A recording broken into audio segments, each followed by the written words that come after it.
When people think about Mac Jones's career at Alabama, they usually remember the 2020 season. They remember the national championship, the record-breaking numbers, the pinpoint accuracy, and the quarterback who quietly put together one of the greatest seasons in college football history. What many don't remember is just how far Jones had to climb to get there. Speaking recently on the Bus-In with the Boys podcast, Jones shared a story from his very first day in Tuscaloosa that perfectly explains why he eventually became the player he did. Before he was lifting championship trophies or hearing his name called in the first round of the NFL draft, he was a freshman who couldn't even make it through one of Alabama's legendary workouts. Anyone who played for Nick Saban knows those first workouts under legendary strength coach Scott Cochran weren't for the faint of heart. Jones admitted he was completely overwhelmed. He described sprinting from station to station, moving from heavy squats to rowing machines with barely a chance to catch his breath. Looking around, he saw veterans like Minkah Fitzpatrick who looked bigger, stronger, and far more prepared than he was.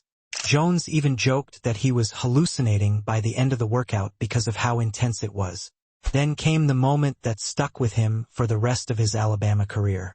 One of the assistant strength coaches mistakenly believed Jones was a walk-on and placed him in the walk-on lifting group. At first, Jones didn't think much of it. He simply went to work. But as time went on, another coach continued calling him my walk-on, even after Jones had climbed the depth chart. Instead of letting it discourage him, Jones used it as motivation. That's one of the things that has always stood out about his journey. Nothing was handed to him. He wasn't the five-star recruit everyone expected to become Alabama's next superstar quarterback. He arrived in one of the most talented quarterback rooms in college football history alongside Jalen Hurts and Tua Tagovailoa, spent his first season redshirting, and waited patiently for his opportunity. Rather than complain, he competed. Jones said one of his biggest personal goals every spring was earning one of Alabama's coveted fourth-quarter shirts, awarded each week to players who excelled during the Crimson Tide's grueling conditioning program. He made it a mission to earn one every single week, even if he couldn't quite outrun Hurts during the conditioning drills. That relentless competitiveness paid off. By the time Jones finally became Alabama's starting quarterback in 2020, he wasn't simply replacing a legend. He had developed into one himself. He led the Crimson Tide to an undefeated national championship season, while finishing third in the Heisman Trophy voting and leading the nation in passing yards, completion percentage, and passer rating.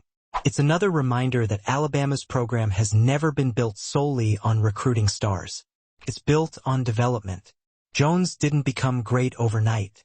He became great because he embraced the uncomfortable moments, accepted the coaching, competed every single day, and refused to let someone else's opinion define him. Being mistaken for a walk-on could have embarrassed him. Instead, it became one of the driving forces behind one of the greatest quarterback careers Alabama has ever seen.